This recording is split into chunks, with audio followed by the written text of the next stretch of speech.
The Habesha people come from the highlands of Ethiopia. They have a long history and strong traditions. Today you can find Habesha people all over the world. The name Habesha is very old. It started more than 2,000 years ago. Long before modern borders existed, the Habesha people were already known across the ancient world.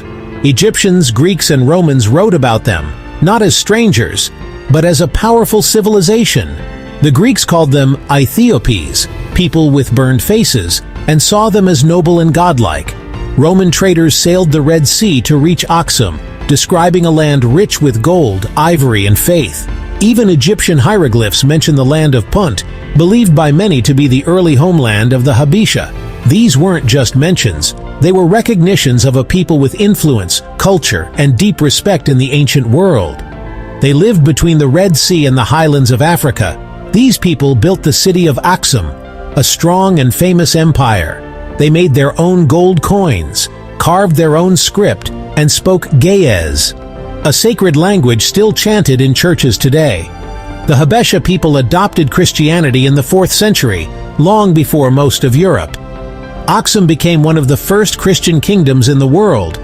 But their legacy of faith didn't end there.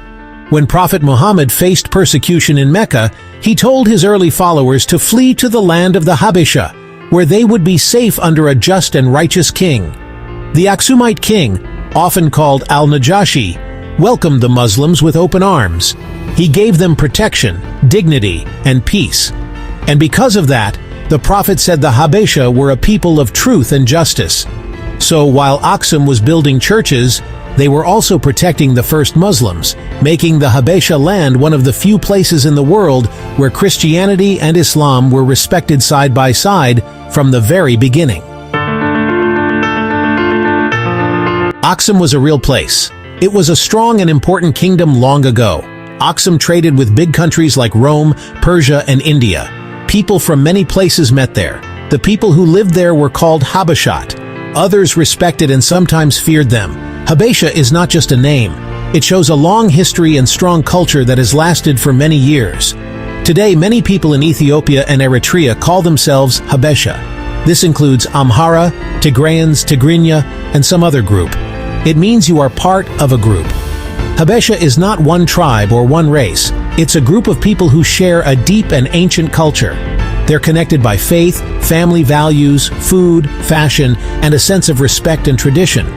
From the way they celebrate holidays to how they host guests, Habesha culture is a shared experience that unites people across borders and generations. Habesha people are known for their elegant white shama, intricate cross jewelry, and deep respect for ritual and tradition. They gather for coffee ceremonies, celebrate holidays with music and dance, and carry centuries of history in the way they dress, eat, and honor their ancestors. Being Habesha in the diaspora means staying connected to your Ethiopian or Eritrean roots, no matter how far you are from home. It means respecting your elders, speaking Amharic, Tigrinya, or other languages rooted in Ethiopia or Eritrea, and keeping the culture alive, from coffee ceremonies to weddings. It means repping Injera, Shama, Eskista, and faith, while navigating life between two worlds. It's not just about where your family comes from, it's the pride you carry every day. Let's be honest, talking about who is Habesha is not simple. Many people in Ethiopia and Eritrea do not call themselves Habesha. For them, the word does not fit. Some people even feel left out or ignored by this word. The Horn of Africa has many different groups and languages. Each group has its own story. Groups like the Oromo, Somali, Afar, and Sidama have their own long histories and cultures. Some people think Habesha is only for certain highland groups. Others use it to feel united and close to each other. The word Habesha can bring people together, but it can also make people feel apart.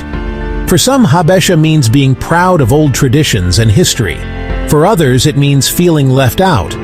Both feelings are important and shape how people see themselves. Around the world, Habesha people are changing and growing in new places. In cities like DC, Toronto, Dubai, and London, young Habesha people are building strong communities and making new friends. They share their culture online, using apps like TikTok, so people everywhere can see and learn. By mixing traditional clothes with modern styles, they show their pride in who they are. They enjoy old foods like injera and dance to new music, making every party special. At school, work, and in creative jobs, they keep their culture alive in new ways. Being Habesha today means living with both old and new ideas, always moving forward. The Habesha are not a single tribe or country. They are people from Ethiopia and Eritrea with many different looks and backgrounds. Their story is made from old kingdoms, strong faith, art, and language. They are the people of Aksum, who keep the Ge'ez language. They built amazing churches from stone. Today, Habesha people live all over the world. They are proud of their history and culture. They are both old and new and always unique. Who are the Habesha people? They come from a long and rich history. Their memories and traditions are still alive today. Wherever they go, their story continues. Subscribe to the Land of Origins to learn more about Ethiopia and the Horn of Africa.